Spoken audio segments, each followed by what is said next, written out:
आज का हमारा टॉपिक है नवपाषाणकालीन मानव जीवन। नवपाषाणकालीन मानव जीवन की अर्थव्यवस्था के दो प्रमुख आधार थे। पहला कृषि कर्म और द्वारा खाद्यान्न का उत्पादन करना और दूसरा पशुओं को पालने की कला जानना। इन दोनों के लिए उसके पास दो तकनीक थी, वह है उसके पाषाण उपकरण। ये भी दो प्रकार के थे। प्रथम पूर्व काल मध्य पाषाण युग से चले आ रहे चर्ट, अगेट, चालसिडोनी, जैस्पर आदि प्रस्तरों पर निर्मित लघु पाषाण उपकरण तथा द्वितीय टंकित, घर्षित और पॉलिशदार पाषाण उपकरण। द्वितीय श्रेणी के ये उपकरण नवपाषाण श्रेणी के उपकरण हैं जो आग्नेय प्रस्तरों पर निर्मित हैं। पहले यही सोचा जाता था कि कृषि कर्म एवं पशुपालन इन्हीं उपकरणों से संबंधित हैं, अर्थात इन उपकरणों के प्रयोगकर्ताओं ने सर्वप्रथम खाद्य उत्पादन करना एवं पशुओं को पालना सीखा। स्पष्ट है अब वे अपनी इच्छानुसार जितनी चाहे उतनी खाद्य सामग्री प्राप्त करने की स्थिति में आ गए। प्रागैतिहासिक काल में मानव पूर्णतः प्रकृति जीवी था। वह केवल उन पशुओं का ही शिकार कर सकता था जो उसे जंगली क्षेत्रों में मिल सकते थे तथा केवल उन्हीं कंदमूल और फलों को एकत्र कर सकता था जो उसे जंगली अवस्था में वनों से प्राप्त होते थे। यदि जलवायु में कोई परिवर्तन हो जाता था तो वहाँ के पशु एवं जंगलों में कंदमूल एवं फल कम हो जाते थे, तब वहाँ मानव समूहों का अस्तित्व संकट में पड़ जाता था। इसी तरह जितनी खाद्य सामग्री वनों में उपलब्ध थी, आखेट एवं कंदमूल फलों के रूप में वह जितने लोगों की उदर पूर्ति कर सकती थी, उतने ही लोगों का जीना संभव था। नवपाषाण काल में मानव ने जब कृषि एवं पशुपालन के माध्यम से प्रकृति को अधिक से अधिक पैदा करने के लिए बाध्य किया तो जनसंख्या में एकदम वृद्धि होना प्रारंभ हो गई। अब वह किसी भी समूह की संख्या बढ़ने पर और अधिक उत्पादन कर सकता था। इसी प्रकार पशुओं को पालकर वह उनकी संख्या बढ़ा सकता था। यही कारण है कि इस काल में मानव बस्तियां पुरा पाषाण या मध्य पाषाण काल की तुलना में बहुत अधिक संख्या में प्राप्त हुई हैं।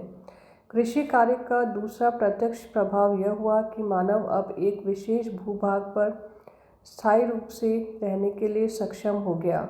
इस काल में वह अपने खेतों को छोड़कर अन्यत्र नहीं जा सकता था।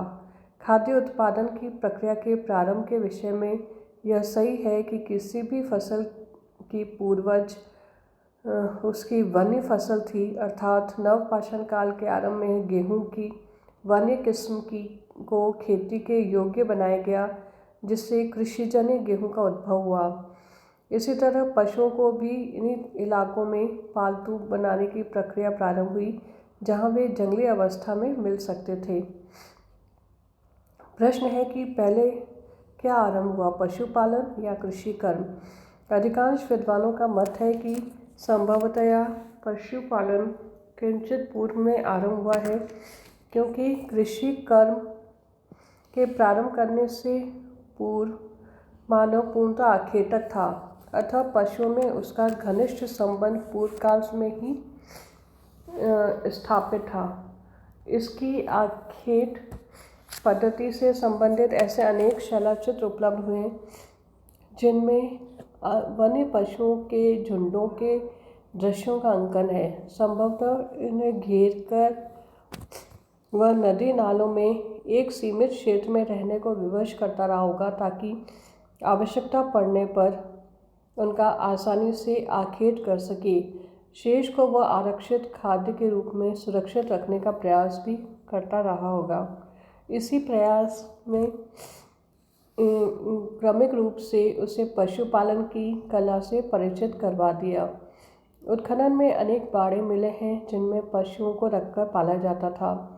संभवतः प्रागैतिहासिक मानव ने यह ज्ञान बहुत पहले ही प्राप्त कर लिया था कि वे पशु घास खाते हैं, अतः पालने की प्रक्रिया में घेरे गए पशु को कुछ समय तक जीवित रखने के लिए वह चारा एवं पानी उपलब्ध करवाता होगा, और जहाँ वह चारा डालता था उस जगह बिखरे बीज वर्षा काल में उग गए होंगे। यह बिखरे हुए बीजों का उगना उसके लिए एक महत्वपूर्ण प्राकृतिक प्रदर्शन सिद्ध हुआ और उसने कृषि उत्पादन प्रक्रिया का ज्ञान प्राप्त किया। पहले यह भी माना जाता था कि कृषि कर्म के साथ ही मृदभांड निर्माण कला का प्रारंभ हुआ है, लेकिन अब अनेक नवपाषाणकालीन पुरास्थलों पर किए गए उत्खनन से यह स्पष्ट हुआ है कि वहाँ खाद्यान्न का उत्पादन किया जा रहा है, लेकिन मृदभांड नहीं। ऐसी संस्कृति को गैर मृदभांडीय नवपाषाण संस्कृति या मृदभांड पूर्व नवपाषाण संस्कृति कहा गया है।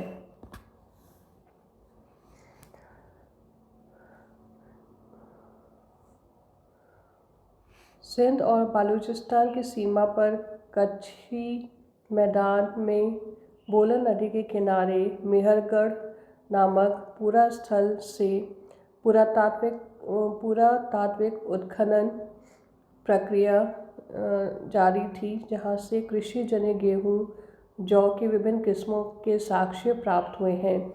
ये खाद्यान्न के अवशेष 8000 ईसा पूर्व के सिद्ध हुए हैं।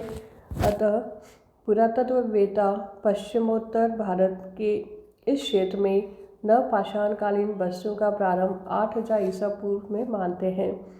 इन बस्तियों का तीव्र गति से भारत के भीतरी भागों में प्रसरण हुआ है, क्योंकि राजस्थान में भी खाद्य उत्पादन के साक्ष्य लगभग इसी काल में प्राप्त हुए हैं। इस क्षेत्र की एक झील के निक्षेप के परीक्षण में अनरज तथा काष्ठ कोयला उपलब्ध हुआ है, जिसकी तिथि ईसा पूर्व 8वीं शताब्दी निर्धारित हुई है। काठ कोयले के साथ अनरज का मिलना खाद्यान्न उत्पादन का संकेत है। यद्यपि इस क्षेत्र में अभी तक कोई नवपाषाणकालीन पुरास्थल नहीं मिला है जिससे खाद्य उत्पादन का साक्ष्य मिला हो। इसके पूर्वी भाग में उत्तर प्रदेश की बेलन घाटी में 7000 ईसा पूर्व में चावल का उत्पादन किया जा रहा था। इस प्रकार आरंभिक पशुपालन से संबंधित दो महत्वपूर्ण पुरास्थल उल्लेखनीय हैं। पहला मध्य प्रदेश के होशंगाबाद जिले में आदमगढ़ तथा राजस्थान के भीलवाड़ा जिले में बागोर। दोनों स्थलों पर स्थित मानव संस्कृति का कालक्रम कार्बन 14 तिथि निर्धारण पद्धति से 5000 ईसा पूर्व निर्धारित हुआ है। ये दोनों पुरास्थल मध्य पाषाण काल से संबंधित हैं, परंतु इन दोनों पुरास्थलों पर किए गए उत्खनन से भेड़ बकरियों के पालने के साक्ष्य उपलब्ध हुए हैं। संभव है कि इन साक्ष्यों से कृषि कर्म का भी साक्ष्य उपलब्ध हो गए।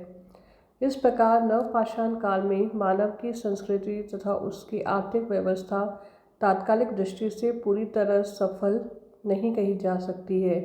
पूरा पाषाण काल में वह पूर्ण रूपेण प्रकृति की कृपा पर निर्भर था, परंतु नवपाषाण युग में पहुंचकर उसने अपनी उन्नति के लिए कई महत्वपूर्ण कदम उठाए, जिनमें पशुपालन, कृषि कर्म, उन्नत किस्म के उपकरण तथा मृदभांड मुख्य हैं।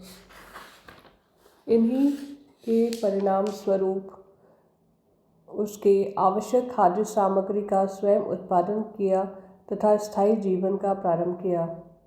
हमें यह भी स्मरण रखना चाहिए कि भारत में नवपाषाण काल के जो साक्ष्य मिले हैं